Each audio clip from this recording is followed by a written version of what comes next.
Welcome back to another lesson of Microsoft Excel.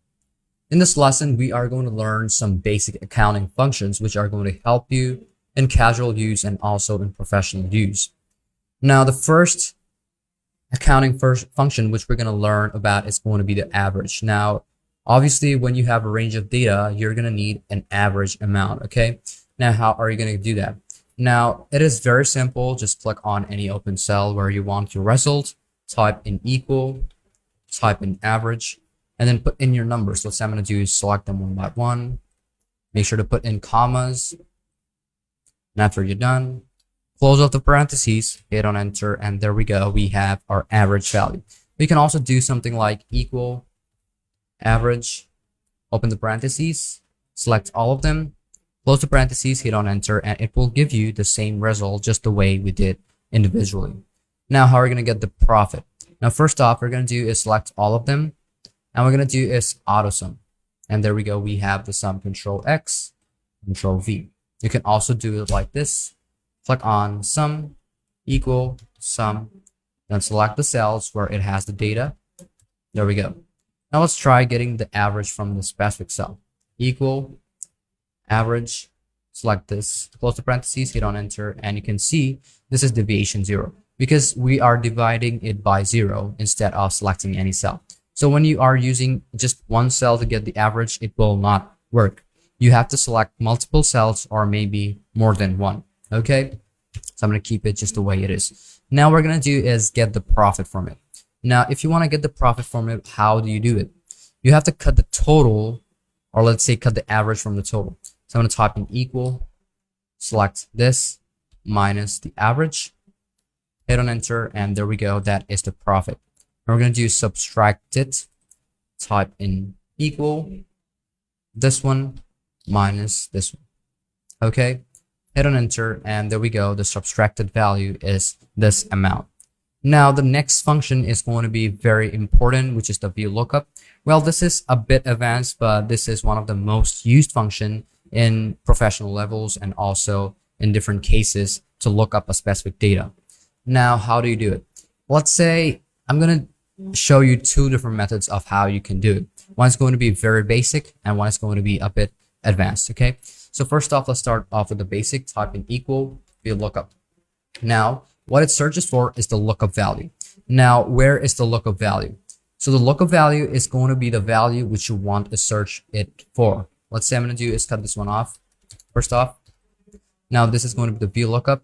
Now let's put in a specific cell over here. I'm going to type in, let's say, what do you want to search for? Let's say I want the bank results, okay? And type in bank. Okay, make sure that it is the same because this is case sensitive. Type in equal VLOOKUP. Select the lookup value, which is bank, or this cell, which is H6, wherever you put in your data. Then select the table array. I'm going to do is select the table array starting from this. Put in a comma. Then the next one is going to be column index number. Now you can see that this is A, so it's supposed to be 1, right? And B is 2, C is 3, D 4, E 5, F 6, but it doesn't work that way. It depends on from which column you selected it to be the table array. So when I selected my table array, I started it from the B, okay? Which is eco, physical, bank, goods, bank, physical, eco, right?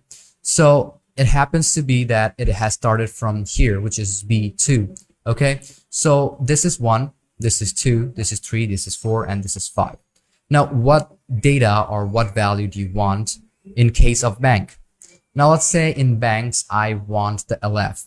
So where is the LF? So this is 1, 2, 3, 4, but according to the table array, it is third, right? So put in 3, then put in comma.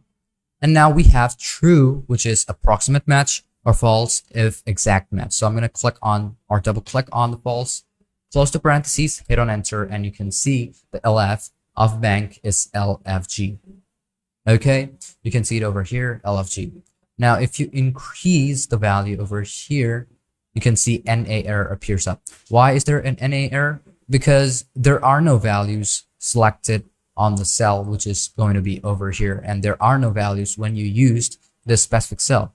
Okay, if you had any cells or any data over here which is similar to these values, then you will be able to get a specific value. Okay, now I'm going to do is find a specific cell. What I'm going to do is you have to type in Control F, then select whichever you're searching for. Let's say I want to search for bank. Go off to replace. I want to replace it with, let's say, house. I'm going to do is replace all of them. Okay. And when you select on this, there will be the change over here at the same time. Now, just like I said, I'm also going to be showing you, let's say an advanced method. Now, first up, what we're going to do is go off the data. Now, when you go off the data, what you're going to do is click on data validation. Click on any value over here on settings and select list. Now, click on the source and make sure to use what you want. Let's say I'm going to select on them, press on enter, and press on OK. And you can see the data validation table is over here, or let's say our drop down list. And from here, you're going to do is select on any of these cells. House is for LFG, goods is for HRT. Then we also have eco, which is also LFG, and physical is GHG. So this is basically how these functions work in Microsoft Excel. And you can do a lot of things by just, knowing or how to use these functions. So thank you for watching this video. Hope you understood everything. Now let's move on to our next function, or let's say our next lesson of Microsoft Excel.